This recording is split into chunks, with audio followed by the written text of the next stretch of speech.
When warfare first started amongst the stars, everyone had no idea what they were doing. For most of it, it was simply large groups of ships launching all sorts of ordnance at each other. It didn't matter if it was ballistic, energy, missile, torpedo, hell, throwing a meteor at a planet was even considered fair game. And this led to many, many extinction level events across the entire galaxy, at least what was known at the time. This turned out to be a very small section, as only about a half a dozen species actually went to war with each other over territory.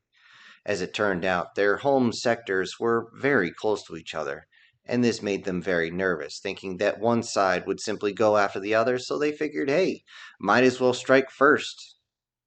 And this would lead to many, many civilizations either being completely wiped out or being knocked back to a time before tool use. However, this type of warfare did not last long when two more advanced groups faced each other. Due to Newtonian physics, it turned into simple slugfests of battleships, well beyond visual range, firing all sorts of ordnance at each other. Many tried to fly fighters in, but it was almost impossible to get there as the amount of point defense weapons, and of course guided munitions, would pick off most of the fighters before they even got close. In this case, fighters were simply used to extend a full barrage of missiles and torpedoes as far out as possible, and then fire them in at the same time. But this was a waste of resources, as all they did was spread out beyond the fleet. They did not go forward. They did not go back. As it turns out, the battleships were the king for a long time. More lighter and more devastating ships did come into play. Cruiser class, destroyer class began to put battleships through their paces. Yet it turned out battleships, being as strong as they truly are, could take a hit and still keep coming. That was until they met their match in the form of carriers. These carriers were loaded with tens, if not hundreds of thousands of drones. These drones would go in and swarm. Regardless of their losses, they would continue to their target and they would be able to land their shots. And this, in many cases, would disable a battleship long enough for the destroyers and cruisers to get close enough and land the finishing blow. However, in some cases, the drone swarm itself was enough to end the entire battle. And it wasn't long until this became the norm. The reason why drones were used was simply because the Newtonian physics would trash everyone to pieces. The amount of g-forces one would be pulling, the amount that they would be slammed against the side of their cockpit, they would be torn apart or crushed by the amount of force needed to make the high turns that were needed. Along with this, losing the personnel was not a factor, as casualties would mount very, very high in the battleships. Eventually, drones were used to control the battleships, and there was only a skeleton crew of maybe a half a dozen personnel inside a very, very secure area. This sometimes was several meters dense of their own material to block incoming fire. Though the ship may be destroyed or set adrift, they would survive. And once the battle in space was concluded, then it was on to landing on the surface. At first, this was done with dropping ground troops inside shuttles. They would bring them to the surface, but the losses again were staggering. It would be not uncommon to find 50% losses on the way down towards the planet itself. Of course, the resulting fall of the shuttle itself crashing into the surface would usually lend about 3 kilometers worth of dead zone underneath them, as the resulting explosion from the engines after the impact was enough to clear the area. So it was a coin flip, really, a choice. And since you were damned if you did or damned if you didn't, many of the folks on the ground decided that it would be in their best interest to just end as many of the ships coming down before they crashed and just ended all life in that area. But this was not something sustainable. Not to mention, on the ground, the improprieties of those who were on the ground were very noticeable. Many of them would beat prisoners, use them for their own nefarious or pleasurable activities. This was not something the civilians back on their home planet would ever want to be seen. Even hive minds could not understand this, as they were simply used for games that were very disturbing to watch. The hive mind could not understand why their own personnel were being ripped apart. The mind itself sometimes would have to sever itself from its own drones, as it couldn't possibly deal with the strange, disgusting, and painful acts that were being put upon it. Thankfully for them and the universe itself, there was only one hive mind that had to do this. All the others, it was their own civilian personnel, those who were non-combatants that were left to be treated poorly. Drones started to be used more often, as they could be sent down in higher numbers and there would be no loss of life on the drop. Along with that, those on the ground would also use drones, trying to protect themselves, as the birth rates were not nearly high enough to sustain the losses of life that was coming. As it turned out, the lack of empathy would cause some issues with the drones if they did find a civilian population. If they for some reason had a malfunction and believed the civilian population was a threat by any means, even a child holding a small piece of cloth for security, if it was perceived as a weapon, the drone would end everyone in that area, not stopping, running on seemingly sheer hate. But this was simple malfunctioning. Eventually, drones got to a point where they could actually decipher friend and foe, civilian and not, combatant and not, even able to decipher medical personnel, but not by symbols, but by the way they acted. The drones became the primary source of warfare, and as before stated, eventually entire armadas consisted of hundreds of millions of drones and about a dozen live personnel that would control all the actions as they simply looked on a screen and motioned for their drones to go this way or that way. The new rules of warfare after that were very simple. Mechanical armies or armadas would be used on both sides of the conflict. There would never be a choice between the two.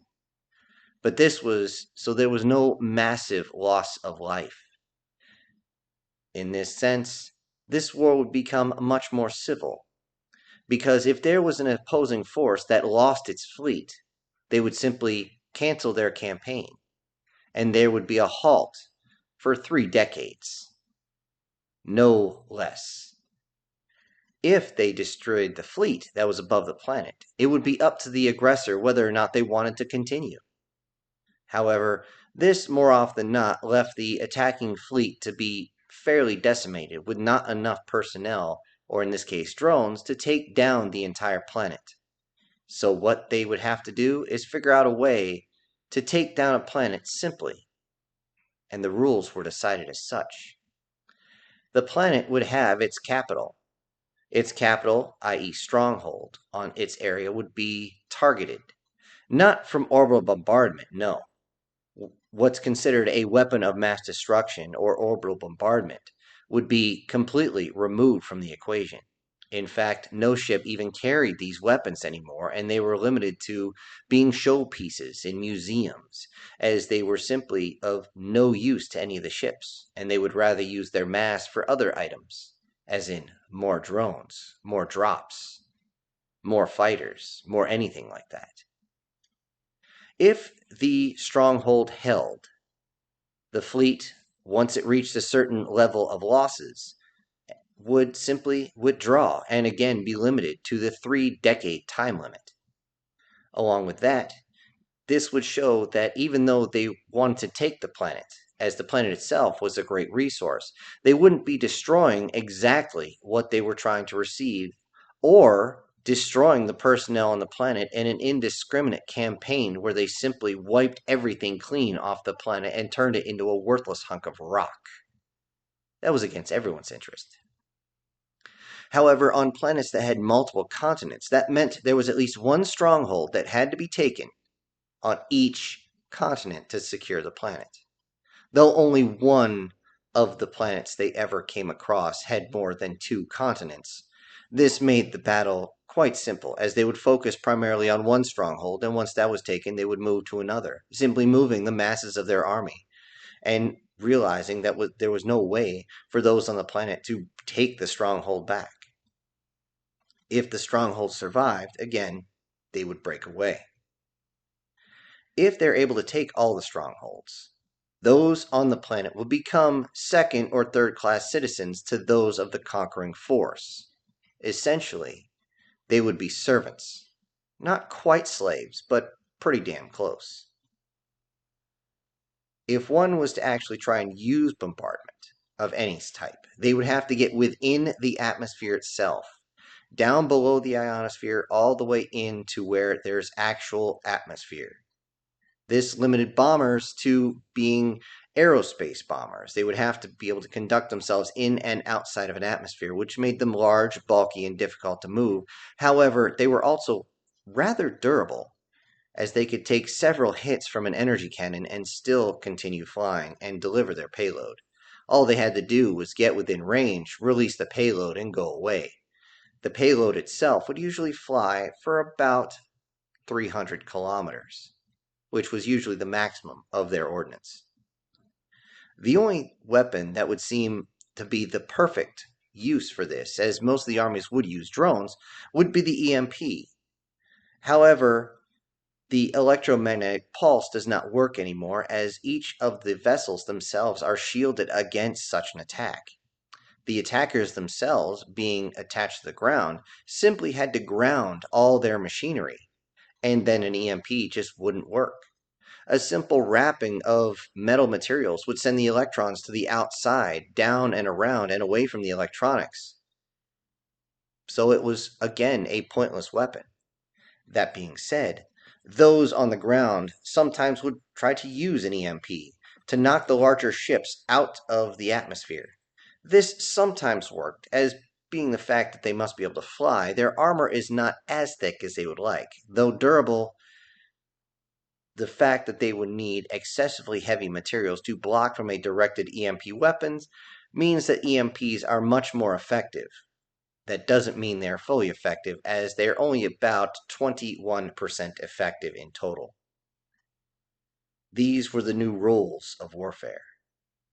And the attackers would withdraw if their attack dropped below 35% remaining of the original forces. I.e., if they lost 65% of their forces, they would simply withdraw and again be stuck with the 3-decade timeline.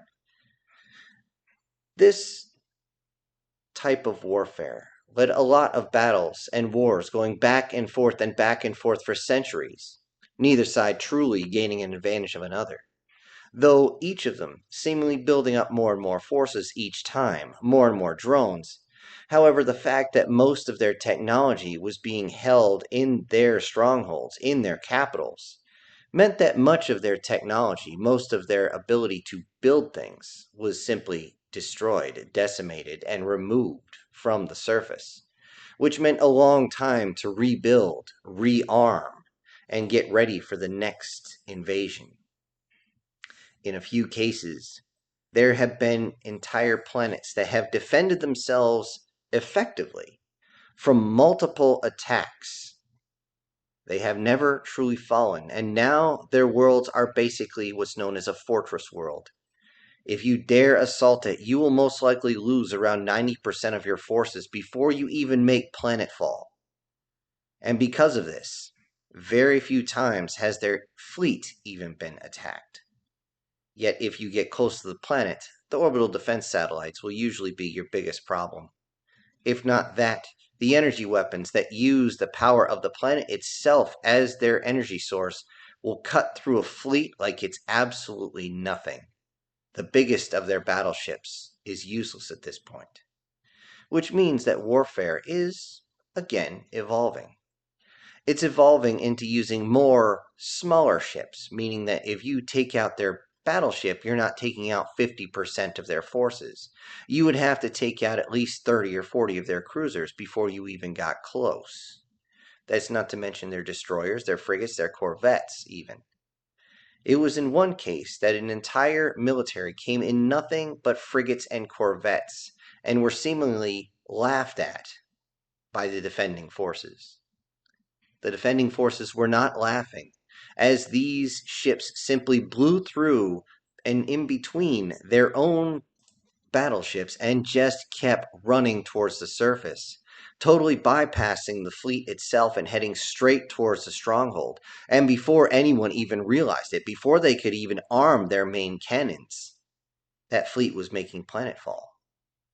It was insane to see them run the line like this. Though they did lose at least 12% on the way down, they still managed to get 88% of their own forces on the ground, and that was more than adequate to take the stronghold. The only issue was they were told that they could not do this again, simply due to the fact that the civilians did not have time to make it to the bunkers. Though it was stated that that was not within the rules, there was no time limit. And of course, that time limit was given later on. Because, as everyone knows, it's not a war crime the first time. That being said, things changed dramatically as one of the species that had started to expand its borders outward away from those that were hostile stumbled across this strange area. They heard different noises, different sounds coming through their communication devices. It was difficult to understand. Who the hell uses this band anymore? It was strange. Every once in a while, they would get blips of communication through this area, but it was difficult, if impossible at all, to decipher. But now they had a target. They saw that there was this strange third planet from the sun. Was that another civilization that they could conquer and plunder its area, its entire sector for resources?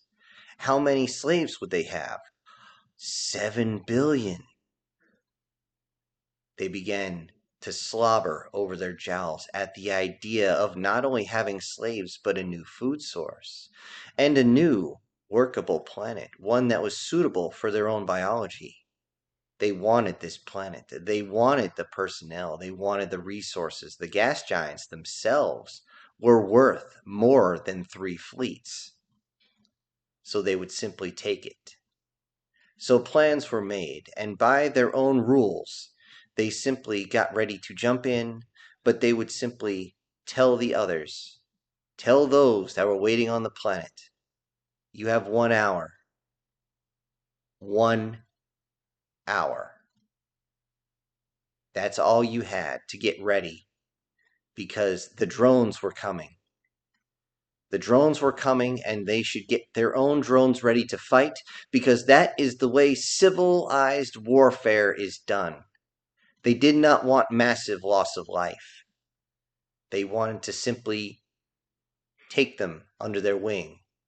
But these were not polite words given at all. The words, when translated, simply came down to surrender and become our slaves. We desire your planet. We desire your personnel. We do not want to kill you all. Prepare mechanical. This was confusing to those on the ground, as they were having difficulty understanding the languages, the nuances, but they realized something was wrong. And immediately calls went out to every single force across that planet to prepare. Something is coming and they don't know what. But the attackers who were coming had no idea what was waiting for them on that little green and blue rock spinning around its star.